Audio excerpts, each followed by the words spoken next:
Hello बच्चों, कैसे हो आप लोग। आई होप अच्छे होंगे। बच्चों, ओह्म्स लॉ और कॉम्बिनेशन ऑफ रेजिस्टेंसेस के बाद आज हम पढ़ने वाले हैं थर्मल इफेक्ट ऑफ करंट। अब ये क्या है, ध्यान दीजिए। आपने नोटिस किया है कि आप कभी अपने मोबाइल फ़ोन को चार्ज करते हो तो कुछ टाइम के बाद वो गर्म हो जाता है, ठीक है। आपने फ़ैन ऑन किया तो फ़ैन ऑन करने के आधे घंटे बाद या 15 मिनट बाद आपने जब फ़ैन को टच किया तो वो भी क्या होता है, गर्म हो जाता है। मतलब हर वो इंस्ट्रूमेंट, हर वो डिवाइस जिसमें से करंट फ्लो होती है कुछ टाइम इंटरवल के लिए, तो वो हीट प्रोड्यूस करता है। तो ये जो इफेक्ट होता है बच्चों, इसी को हम क्या बोलते हैं, थर्मल इफेक्ट ऑफ करंट, ठीक है। मतलब करंट के फ्लो के वजह से हीट प्रोड्यूस हो जाए, ठीक है, वो सब किस में आता है, थर्मल इफेक्ट ऑफ करंट में आता है, ठीक है। एग्जांपल लेते हैं। देखो, आपने पढ़ा था बच्चों ओह्म्स लॉ में हर मेटेलिक वायर का एक रेजिस्टेंस होता है, एक रेजिस्टेंस होता है, ठीक है। इस मेटेलिक वायर को हम जब बैटरी से कनेक्ट करते हैं या किसी सेल से कनेक्ट करते हैं जिसका कुछ वोल्टेज होता है, तो देखिए प्लस और माइनस, ठीक है। आपने पढ़ा है ये करंट फ्लो होगी नहीं होगी यहाँ पे। अब देखिए करंट होती क्या है, Q बाय टी। इसे हम कैसे समझते हैं कि किसी टाइम टी में चार्ज Q क्या किया, फ्लो किया, किसमें, इस वायर से, ठीक है। तो इसी को हमने क्या बोल दिया, करंट बोल दिया, ठीक है। अब देखिए करंट फ्लो होगी तो देखो बच्चों होता क्या है एक्चुअली में रियल लाइफ में, कि जो सरफेस पे फ्री इलेक्ट्रॉन्स थे, इसके बारे में आपको मैं पहले बता चुका हूँ कि मेटेलिक वायर के सरफेस पे हमेशा क्या होते हैं, फ्री इलेक्ट्रॉन्स प्रेजेंट रहते हैं। ये फ्री इलेक्ट्रॉन्स जो होते हैं बच्चों, ये कोलाइड करते हैं, कोलिजन करते हैं, किससे, एटम से। किससे, एटम्स से। कैसे, ध्यान दीजिए, मैं थोड़ा रिकॉल कर रहा हूँ चीज़ों को। जैसे मान लीजिए मेरे पास ये वायर था, अभी ये कनेक्टेड नहीं है किससे, बैटरी वोल्टेज से।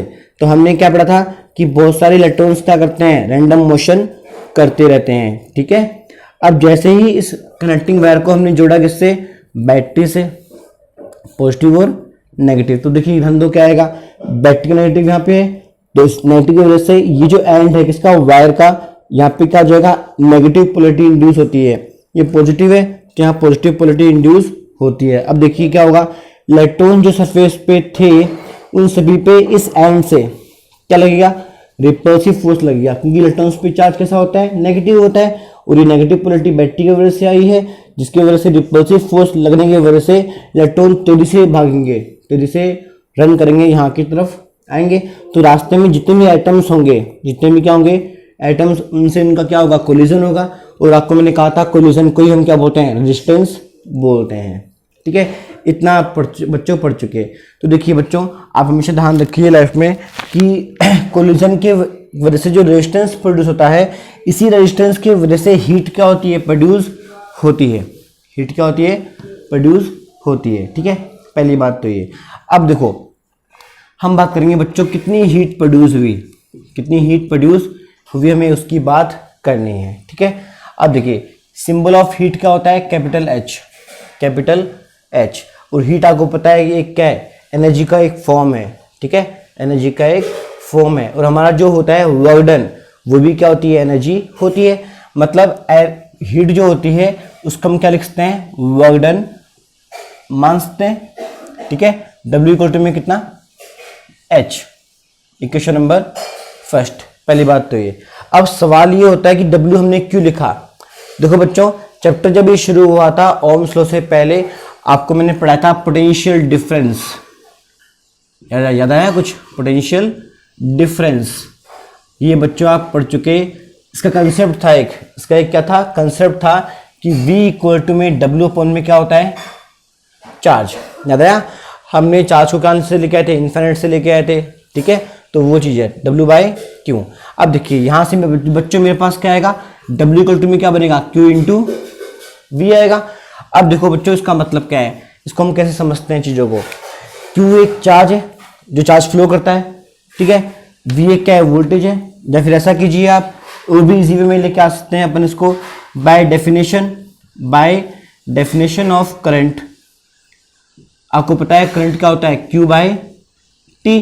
तो Q कितना हो जाएगा, I इंटू में T। Putting the expression of charge in this equation number 2, we get W equal to I T into में V। It is the main equation of heat.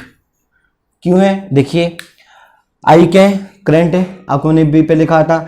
वही T क्या है? एक टाइम इंटरवल है जिस time में charge flow करेगा। जैसे मान लीजिए आपने फैन को ऑन किया कितने घंटे? 1 आवर, तो जो स्मॉल टी है वो कितना हो जाएगा? 1 आवर। ठीक है, जितने टाइम हम इंस्ट्रूमेंट को यूज में लेते हैं वो टाइम पीरियड कहाँ आ जाएगा? यहाँ पे आ जाएगा। और वी आपको पता है वोल्टेज है, क्योंकि वोल्टेज की वजह से करंट क्या होगी? फ्लो होने वाली है। ठीक है, तो बच्चों ये जो होता है वर्क डन, यही एनर्जी जो होती है हीट की फॉर्म में क्या होती है? रिलीज होती है। इसी वजह से वायर क्या होता है? गर्म होता है। ठीक है, ध्यान रहेगा। पहली बात तो ये। और जैसे वर्क डन की यूनिट क्या थी? जूल थी, ऐसे ही हीट की एनर्जी भी क्या होती है? जूल होती है। वैसे और भी होती है, कैलोरी भी होती है। ठीक है, पर आपके इतना सिलेबस में नहीं है 10th क्लास के। अभी आप फिलहाल आप ध्यान दीजिए कि हीट की जो एनर्जी होती है हमने किसमें में से की है? जूल में। कैलोरी भी होती है वैसे। ठीक है, वो चीज़ है। पहली बात तो ये। ठीक है बच्चों, अब देखो इस फॉर्मूले का बच्चों और भी होते हैं, फॉर्म्स होती हैं। जैसे यहाँ पे देखो करंट आ रहा है, टाइम आ रहा है और क्या आ रहा है? वोल्टेज आ रहा है। अगर इस फॉर्मूले में हम ओम्स लॉ अप्लाई करते हैं, क्या अप्लाई करते हैं? Ohm's law. तो ध्यान दीजिए क्या होगा? V इक्वल टू में कितना होगा? I into R. भी जो भी वायर आप लोगे या जो भी फैन है या जो भी इंस्ट्रूमेंट है उसमें जो भी वायर लगे हुए हैं उन सब का रेजिस्टेंस होगा। तो V इक्वल टू कितना होता है? I into R. इसको उठा के हम कहाँ रख देंगे? यहाँ पे रखेंगे। तो ध्यान दीजिए कितना आएगा? W इक्वल टू में I into T, I into R. इससे देखो मेरे पास क्या बनेगा? I स्क्वायर आर इंटू में कितना? T। यही मेरे पास किसके इक्वल हो जाएगा? हीट के इक्वल हो जाएगा। ठीक है, तो ये बहुत ही मेन इक्वेशन आ गई अगेन किसके लिए? हीट के लिए। ठीक है, आपके बोर्ड एग्जाम में न्यूमेरिकल्स इस पर भी आते हैं, इस पर भी आते हैं। देखो इन दोनों में क्या फ़र्क है? अगर क्वेश्चन में वोल्टेज गिवन है तो ये अप्लाई कर दीजिएगा, अगर वोल्टेज गिवन नहीं है तो ये अप्लाई हो जाएगा। ठीक है, ऐसा कुछ। ठीक है बच्चों, तो ये बहुत ही आसान टॉपिक है। अभी इस पर हम करते हैं न्यूमेरिकल्स। क्या करते हैं? न्यूमेरिकल्स, ताकि इसका आपको समझ में आ जाए कंसेप्ट क्या है। ठीक है, लेकिन बच्चों देखो उससे पहले आप ध्यान रखना हमेशा लाइफ में कि इससे कुछ कंक्लूजन भी निकलते हैं।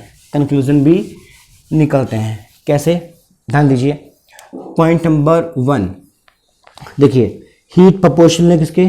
करंट के स्क्वायर के। मतलब जितनी ज़्यादा करंट फ्लो होगी उतनी हीट क्या होगी? प्रोड्यूस होगी। सिंपल सी बात है। किसी मेटल वायर में आपने करंट की वैल्यू बढ़ा दी तो मेटल वायर बहुत ज़्यादा क्या हो जाएगा? गर्म हो जाएगा। इसको हमने पढ़ा था लैब के अंदर, ओम्स लॉ के अंदर। ठीक है, तो जिन बच्चों ने प्रैक्टिकल नहीं किया है तो लैब में जब वो प्रैक्टिकल्स करेंगे ओम्स लॉ का, उसमें पाएंगे कि करंट की वैल्यू को बढ़ाने से धीरे धीरे वायर क्या होता है? हीटिंग इफेक्ट प्रोड्यूस करना शुरू कर देता है। ठीक है, पॉइंट नंबर बी। अब देखिए, जितना हाई रेजिस्टेंस होगा उसके भी क्या रहा है? प्रोपोर्शनल आ रहा है हीट को। मतलब रेजिस्टेंस की वैल्यू बढ़ाने से हीटिंग इफेक्ट क्या होगा? जनरेट होगा। मैंने आपको अभी कहा रेजिस्टेंस का शो करता है, कोरिलेशन शो करता है। ठीक है, फिर देखिए सी पॉइंट। देखिए टाइम इंटरवल, जितने लंबे टाइम के लिए करंट फ्लो करेंगे, जितने लॉन्ग टाइम के लिए करंट फ्लो करेंगे उतने ही वायर ज़्यादा क्या होगा? हीटिंग इफेक्ट प्रोड्यूस करेगा। सिंपल सी बात है। आप अपने फ़ोन को मान लीजिए चार्ज कर रहे हैं फॉर हाफ एन आवर या फिर मोर देन 1 आवर, तो ज़्यादा हीट कब प्रोड्यूस होगी? जब मोर देन 1 आवर होगा। ठीक है, तो टाइम इंटरवल के भी क्या होता है? प्रोपोर्शनल होता है क्या? हीट की वैल्यू। अब देखो बच्चों, इन तीनों ही पॉइंट्स को हमने नाम दिया है thermal laws of Joule. Thermal, इन तीनों ही पॉइंट्स को मिला के हम क्या बोलते हैं? Thermal laws of Joule. Joule इस साइंटिस्ट का सरनेम है जिन्होंने इसके बारे में बताया था, एनर्जी के बारे में। ठीक है, तो उन्हीं के ऑनर में दिया गया है। ठीक है, थर्मल का मतलब जहाँ भी नाम आए थर्मल, इसका मतलब क्या होता है? टेम्परेचर का वजह से क्या होता है? जो इफेक्ट जनरेट होगा उसको हम क्या बोलते हैं? थर्मल बोलते हैं। ठीक है, और आप ये पढ़ चुके टेम्परेचर बढ़ाने से रेजिस्टेंस भी क्या होता है? बढ़ता है। ठीक है, तो वो चीज़ है। तो बच्चों अब इस पर हम करते हैं न्यूमेरिकल। ठीक है, देखिए न्यूमेरिकल में बच्चों क्या होता है? जो भी आपको क्वेश्चन देगा ना उसमें कुछ भी वैल्यूज़ आपको गिवन हो सकती है, कुछ भी। आपका बस फ़र्ज़ ये बनता है कि उस क्वेश्चन को पढ़िए आप। ठीक है, क्या कीजिए? पढ़िए, और जो फिज़िकल क्वांटिटीज़ आपको गिवन है वो देखिए। ठीक है, बाकी अपने यहाँ पे काम हो जाएगा। ठीक है, अब देखिए जैसे क्वेश्चन मैं लिख रहा हूँ एकदम ईजियर केस में, बाकी और भी न्यूमेरिकल्स आप मुझसे पूछना जब आपको अगर नहीं आ रहे हो तो। व्हाट्सएप नंबर मेरा ये रहा। ठीक है, देखिए लिखा हुआ है, let's suppose a cell of 10 volt, a cell of 10 volt is connected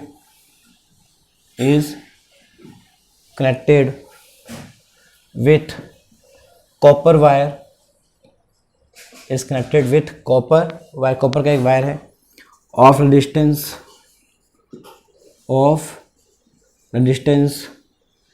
10 ohm, ठीक है, then THEN, then find out heat, heat produce करे, हीट हमें पता करनी है। if current flows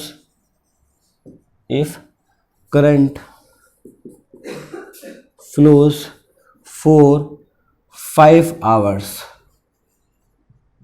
ठीक है, ये हमारे पास एक क्वेश्चन हुआ। अब देखो बच्चों, सिंपल सी बात है, ध्यान दो। इसने क्या बोला, एक सेल है, जैसे भी मैंने जो बनाया था ना, डायग्राम बनाया था, इसमें एक सेल था, एक वायर था, तो वही चीज़ है। देखिए एक सेल है जिसका कितना वोल्ट है, 10 वोल्ट है, तो V की वैल्यू हमें गिवन हो गई कितनी, 10 वोल्ट। फिर देखिए इस कनेक्टेड विथ कॉपर वायर, ठीक है, रेजिस्टेंस 10 ओम, ये लीजिए, कोई दिक्कत ही नहीं है। आगे देखिए फाइंड आउट हीट, H हमें कंफर्म करना है कितना होगा, कब, कंडीशन है जब करंट फ्लो करे कितनी देर के लिए, 5 आवर्स के लिए, तो मतलब T कितना रख दोगे, 5 आवर्स। तो बच्चों याद करो, मैंने आपको कहा था कि हम काम में क्या लेते हैं, SI units, international standard units, तो उसके मुताबिक आवर्स को कन्वर्ट करना पड़ेगा किसमें, सेकंड के अंदर। कैसे करेंगे, इस 5 आवर्स को आप कैसे लिखोगे, 5 × 1 आवर, ठीक है, तो क्या लिखोगे इसको, देखो 5 इंटू में कितना, 3600 सेकेंड्स, ठीक है, मतलब 5 आवर में इतने सेकंड्स हो जाएंगे, ठीक है। अब देखिए इतना हो गया, बस इतना क्वेश्चन हो गया। अब देखो क्वेश्चन में हमें ये चीज़ गिवन आ गई, बस हमें अब चेक क्या करना है कि कौन सा फॉर्मूला लग सकता है। देखिए आई हमें गिवन नहीं है, T गिवन है, हमें वोल्टेज भी क्या है, गिवन है। आगे देखिए I गिवन नहीं है, R गिवन है, T गिवन है, पर ये गिवन नहीं है।